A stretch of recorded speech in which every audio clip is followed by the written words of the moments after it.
Hi friends, ಎಲ್ರಿಗೂ ನಮಸ್ಕಾರ. Talk tech Kannada YouTube ಚಾನಲ್ಗೆ ಸ್ವಾಗತ, ಸುಸ್ವಾಗತ. ಇವತ್ತಿನ ಈ ಒಂದು ವಿಡಿಯೋದಲ್ಲಿ ಗೃಹಲಕ್ಷ್ಮಿ ಯೋಜನೆ ಏನಾದರೂ ರದ್ದಾಗುತ್ತಾ ಅಥವಾ 5 ಗ್ಯಾರಂಟಿ ಯೋಜನೆಗಳು ಏನಾದರೂ ರದ್ದಾಗುತ್ತಾ, ಇದಕ್ಕೆ ಮಾನ್ಯ CM ಸಿದ್ದರಾಮಯ್ಯ ಸರ್ ಅವರೇ ಅಫಿಷಿಯಲ್ ಆಗಿ ನ್ಯೂಸನ್ನು ಕೊಟ್ಟಿದ್ದಾರೆ. ನಿಮಗೆ ವಿತ್ ಪ್ರೂಫ್ ಸಮೇತ ತೋರಿಸ್ತೀನಿ, ರದ್ದಾಗುತ್ತಾ ಇಲ್ವಾ ಅಂತ ಈ ವಿಡಿಯೋದಲ್ಲಿ ತಿಳ್ಕೊಳ್ಳೋಣ. ಈ ವಿಡಿಯೋನ ಸ್ಟಾರ್ಟ್ ಮಾಡೋಕ್ಕಿಂತ ಮುಂಚೆ ನೀವಿನ್ನು ನಮ್ಮ ಚಾನಲ್ನ ಸಬ್ಸ್ಕ್ರೈಬ್ ಮಾಡ್ಕೊಂಡಿಲ್ಲ ಅಂದರೆ ಸಬ್ಸ್ಕ್ರೈಬ್ ಮಾಡ್ಕೊಳ್ಳಿ, ಪಕ್ಕದಲ್ಲಿರೋ ಬೆಲ್ ಬಟನ್ನ ಆಲ್ ಇಟ್ಕೊಳ್ಳಿ. ನಾವು ಯಾವುದೇ ಹೊಸ ವಿಡಿಯೋಸ್ ಬಿಟ್ಟರು ನಿಮಗೆ ನೋಟಿಫಿಕೇಷನ್ಸ್ ಮುಖಾಂತರನೇ ಬರುತ್ತೆ ಅಂತಲೇ ಹೇಳಬಹುದು.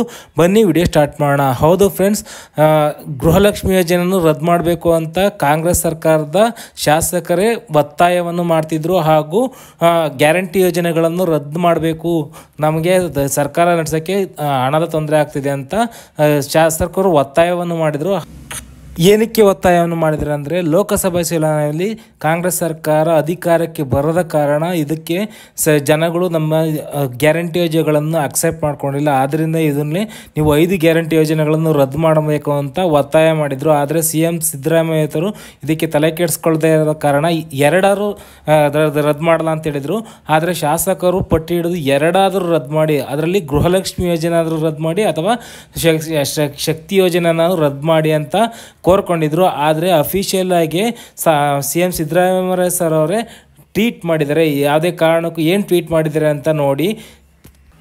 ಅಫಿಷಿಯಲ್ ಆಗಿ ಟ್ವೀಟ್ ಮಾಡಿರೋ ಮಾನ್ಯ CM ಸಿದ್ದರಾಮಯ್ಯ ಸಾಹೇಬರು ನೋಡ್ಬೋದು, ಗ್ಯಾರಂಟಿ ಯೋಜನೆಗಳ ಜಾರಿಯಿಂದಾಗಿ ರಾಜ್ಯ ದಿವಾಳಿಯಾಗಬೇಕು ಎಂಬ ಆಸೆ ನಿಮಗಿದ್ದರೂ ಅದು ಈಡೇರುವುದಿಲ್ಲ. ಗ್ಯಾರಂಟಿ ಯೋಜನೆಗಳು ಮುಂದುವರಿಯುತ್ತದೆ ಮತ್ತು ಆರ್ಥಿಕ ಪರಿಸ್ಥಿತಿಯು ಸುಭದ್ರವಾಗಿದೆ. ಅಂದರೆ ಇದು ಗ್ಯಾರಂಟಿ ಯೋಜನೆಗಳಿಗೆ ಭರಿಸಬೇಕಾದ ಹಣವನ್ನು ಕೊಡಲು ಯಾವುದೇ ತೊಂದರೆ ಇಲ್ಲ.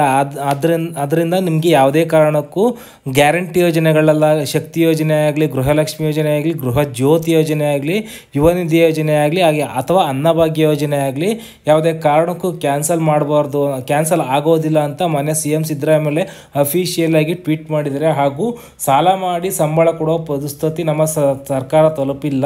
ನಿಮಗೆ ಬರುವ ಸಂಬಳದಲ್ಲಿ ಏನಾದರೂ ಕಡಿಮೆ ಆಗಿದ್ದರೆ ನಮ್ಮ ಗಮನಕ್ಕೆ ತನ್ನಿ, ಅದನ್ನು ಸರಿಪಡಿಸುವ ಪ್ರಯತ್ನ ಮಾಡುತ್ತೇನೆ ಅಂತ ಅಂದರೆ ಅಂದರೆ BJPಯ ವಿರೋಧ ಪಕ್ಷದ ನಾಯಕರಿಗೆ ಈ ಮಾತನ್ನು ಹೇಳಿರ್ತಾರೆ ಅಂತಲೇ ಹೇಳಬಹುದು. ಐ ಹೋಪ್ ಈ ಒಂದು ಮಾಹಿತಿ ಇಷ್ಟ ಆಗಿದೆ ಅಂತ ಅಂದ್ಕೊತೀನಿ. ಯಾವುದೇ ಕಾರಣಕ್ಕೂ ಗ್ಯಾರಂಟಿ ಯೋಜನೆಗಳು ಕೂಡ ರದ್ದಾಗೋದಿಲ್ಲ. ಇದು ಯಾವುದೇ ಕಾರಣಕ್ಕೂ ತಲೆ ಕೆಡಿಸ್ಕೊಳ್ಳೋಕೆ ಅವಶ್ಯಕತೆ ಇಲ್ಲ ಅಂತ ಹೇಳ್ತಾ, ಈ ವಿಡಿಯೋ ಇಷ್ಟ ಆಗಿದ್ರೆ ಲೈಕ್ ಮಾಡಿ, ಕಮೆಂಟ್ ಮಾಡಿ, ನಿಮ್ಮ ಫ್ರೆಂಡ್ಸ್ ಫ್ಯಾಮಿಲಿ ಜೊತೆ ಶೇರ್ ಮಾಡ್ಕೊಳ್ಳಿ ಅಂತ ಹೇಳ್ತಾ ನೆಕ್ಸ್ಟ್ ವಿಡಿಯೋದಲ್ಲಿ ಸಿಗ್ತೀನಿ. ಅಲ್ಲಿವರೆಗೂ ಟೇಕ್ ಕೇರ್, ಬಾಯ್, ಜೈ ಹಿಂದ್, ಜೈ ಕರ್ನಾಟಕ ಮಾತೆ.